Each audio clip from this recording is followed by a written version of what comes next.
नमस्कार दोस्तों, मैं राहुल सिंह अपने YouTube channel job alert hub में आप सभी का स्वागत करता हूं। आज के इस वीडियो में हम लोग चर्चा करेंगे भारतीय पोस्ट ऑफिस के बारे में। इसमें कुल 21,300 पद आए हुए हैं और कुल 3 भर्तियों के लिए। पहला ब्रांच पोस्ट मास्टर, दूसरा असिस्टेंट ब्रांच पोस्ट मास्टर, तीसरा ग्रामीण डक सर्विस। इन तीनों के लिए 21,413 पद आए हुए हैं 2025 में। अब उन 21,413 विद्यार्थियों का अग्रिम बधाई जिसका इसमें सिलेक्शन होगा। अब 21,413 विद्यार्थियों का भविष्य बदलने वाला है। अब 21,413 विद्यार्थी 2025 में ही मिठाई बांट देंगे सरकारी नौकरी पाने का 2025 में। अब आइए हम इस पर चर्चा करेंगे किस आयु के विद्यार्थी इस फॉर्म को भर सकते हैं, उनकी शैक्षिक योग्यता क्या होगी और सिलेक्शन प्रोसीजर क्या क्या है, उन सब की चर्चा इस वीडियो के माध्यम से हम करेंगे। पहले तो जानिए आप लोग, ये फॉर्म 10 फरवरी 2025 से लेकर 3 मार्च 2025 के बीच में भरना है आप लोगों को। और अगर जो फॉर्म भरते समय छोटी मोटी गलतियाँ हो भी जाती हैं तो उसमें सुधार भी करने का समय 6 मार्च 2025 से लेकर 8 मार्च 2025 के बीच में दिया हुआ, सुधार कर लीजिएगा, टेंशन मत लीजिएगा। पहले तो फॉर्म भरिए आप, फिर बाद में सुधार हो जाएगा। तीसरे नंबर पे दिया है service condition and brief job profile and resident, यानी का निवास, सर्विस की सेवाएं, शर्तें और जॉब प्रोफाइल के संक्षिप्त विवरण के बारे में दिया हुआ है। तो अभी इसको मत पढ़िए, सिलेक्शन होने के बाद ध्यान दीजिएगा। बस पोस्ट देख लीजिए। ब्रांच पोस्ट मास्टर है पहला पद, बता चुके हैं। दूसरा पद है असिस्टेंट ब्रांच पोस्ट मास्टर, तीसरा पद है डेक सेवा, तीनों पद हैं। अब आइए इसमें शैक्षिक योग्यता क्या है। अच्छा हाँ, देखिए आपका वेतन कितना मिलेगा। ये एकदम रेगुलर भर्ती है, संविदा पे इसमें नहीं है, रेगुलर भर्ती है। आपका NPS वगैरह सब मिलेगा, देखिए बाकायदा लिखा हुआ, नोटिफिकेशन डाउनलोड करके एक बार बढ़िया से रीड करिएगा। लेकिन लिखा हुआ है NPS system applicable to the regular employment, तो रेगुलर होगा आपका, मतलब ग्रेजुटी जैसे जो भी कटता है एक अस्थायी सेवा वाले कर्मचारियों का सेम होगा। और वेतन का इसमें ग्रेड पे नहीं है, डायरेक्ट वेतन बता दिया गया है कि ब्रांच पोस्ट मास्टर जो है वो 12,000 से लेकर 29,338 के बीच में पाएंगे। और असिस्टेंट ब्रांच पोस्ट मास्टर और डक सेवा 10,000 से लेकर 24,470 के बीच में पाएंगे।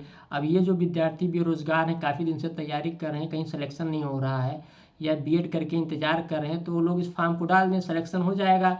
5 घंटे काम करना बाकायदा लिखा दे, एक दिन में 5 घंटे काम करना, सप्ताह में 5 दिन ही काम करना है, बाकी तो आपके पास तैयारी करने का समय मिलेगा। या वो विद्यार्थी जो पढ़ने में ठीक है, किसी कारणवश तैयारी नहीं कर पा रहे, वो लोग भी इस फॉर्म को डाल दें। और इतना वेतन कम नहीं है, आप अपने जब भी आपकी सर्विस लगेगी, आपके अपने पोस्ट ऑफिस के बगल वाले पोस्ट ऑफिस में लगेगा, आपको अपना ज़िला मिलेगा।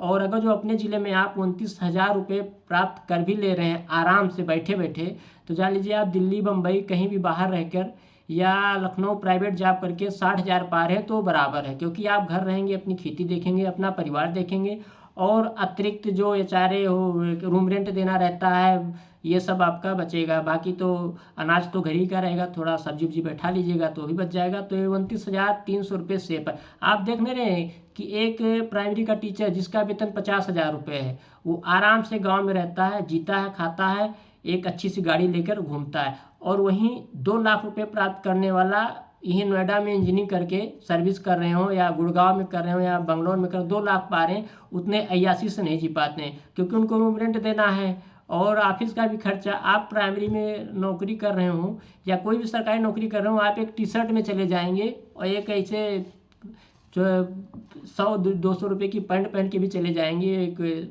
100-200 की शूज भी, तो फिर आपका चल जाएगा। लेकिन आप कॉर्पोरेट कंपनी में काम करें जहाँ 2-2.5 लाख रुपये पा रहे हैं, तो वहाँ आपको मेंटेनेंस का भी खर्चा देना पड़ता है, जो कम से कम महीने में आपका 15 से 20,000 वहीं खर्च हो जाता है।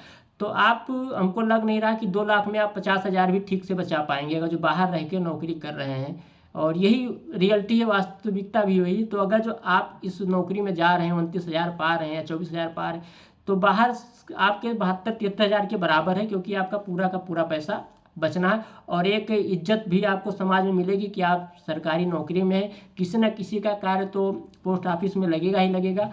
और दूसरी है कि इसमें आपको साइकिल लेकर गांव-गांव घूमना नहीं है और कंप्यूटर का वर्क है।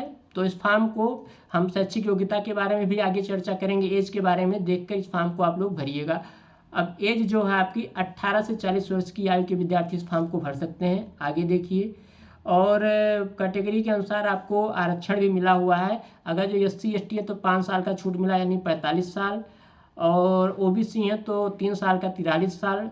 EWS को कोई छूट नहीं मिला है, चलिए वो पर्याप्त है, EWS का 10% आरक्षण मिल गया, वही पर्याप्त है। और विकलांग को 10 वर्ष का, यानी कि आप 50 साल के विद्यार्थी। विकलांग OBC हैं तो 13 साल, यानी कि 40 और 13 53 साल। और अगर जो विकलांग है SC ST तो 40 और 15 55 साल के विद्यार्थी ये फॉर्म भर सकते हैं। 65 साल से ज़्यादा ना हो, इसमें लिखा हुआ था एक जगह, 65 साल से ज़्यादा नहीं है तो इस फॉर्म को आप लोग भर सकते हैं। अब शैक्षिक योग्यता में क्या होनी चाहिए, आपके पास सिर्फ एक हाई स्कूल का मार्कशीट हो, हाई स्कूल किए हुए हों, और साथ में आप इंग्लिश और मैथ दोनों सब्जेक्ट आपके पास हों। और हमको नहीं लग रहा है कि जो 10th क्लास में या हाई स्कूल में होगा तो उसके पास इंग्लिश मैथ रहा ही होगा, वहाँ कोई आर्ट साइंस ये नहीं होता है, तो मैथ इंग्लिश तो लिया ही लिया होगा। साथ में लोकल लैंग्वेज भी होना चाहिए, जैसे हम उत्तर प्रदेश के निवासी हैं तो यहाँ हिंदी, बिहार के हैं तो हिंदी, उत्तराखंड के हैं तो हिंदी, और अगर जो स्टेट गुजरात के हैं तो गुजराती। लोकल लैंग्वेज भी एक सब्जेक्ट होना चाहिए, बस यही शैक्षिक योग्यता। हाई स्कूल पास हो और मैथ, इंग्लिश और लोकल लैंग्वेज हो आपके पास मार्कशीट में, सब्जेक्ट के रूप में हो, मार्कशीट में करें सब्जेक्ट के रूप में। बाकी नॉलेज होना चाहिए कंप्यूटर में, डिग्री नहीं मांगा कंप्यूटर का। साइकिल चलाना आना चाहिए, नौकरी लगने के बाद बाइक खरीद लेंगे, साइकिल की कोई औकात नहीं, इसमें नौकरी लग जाएगी, और लड़कियां स्कूटी खरीद लेंगी, और बाकी कोई वो नहीं है। और रिजर्वेशन आरक्षण के अनुसार मिलेगा, और इसमें जो सिलेक्शन होना है वो मेरिट के आधार पर सिलेक्शन होना है। चाहे आप तीनों पद पर BPM, ABPM और डक सेवा, तीनों पद पर आपका सिलेक्शन जो क्राइटेरिया है वो मेरिट के आधार पे होगा, वो भी मेरिट हाई स्कूल का देखा जाएगा। पिछली बार जो भर्ती 2024 में आई थी, उत्तर प्रदेश में 4000 पद थे, लेकिन शायद 3000 पद पर ही नियुक्त हुए थे बच्चे, बाकी 1000 पद खाली है, तो वो भी जोड़कर उत्तर प्रदेश में आया। टोटल पद इसमें 21,413 हैं।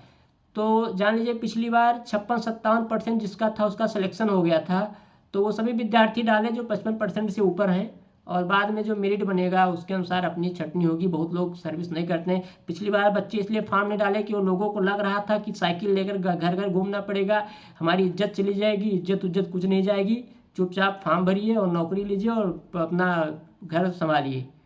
और इसमें जो मेरिट है, अब देखिए 2010 के बाद ग्रेड पॉइंट मिल रहा है, तो ग्रेड पॉइंट का मल्टीप्लिकेशन फैक्टर इसकी नॉलेज हमें है नहीं, क्योंकि हम 2010 के पहले एक विद्यार्थी हैं, तो हमारा तो मेरिट ही है सीधे कि इतना इतना % आया हुआ। तो ग्रेड पे के अनुसार मल्टीप्लिकेशन फैक्टर वो देख लीजिएगा आपका, तो इसी अनुसार है। और 21,413 पद हैं। अब किस स्टेट में कितना पद है उसकी भी हम चर्चा आपसे कर लेते हैं, 1 मिनट रुके रहिए, इसे उसका PDF बताएं, वो भी नोटिफिकेशन आ गया है कि किस कहाँ पर कितना पद है, ऐसे रुके रहिए।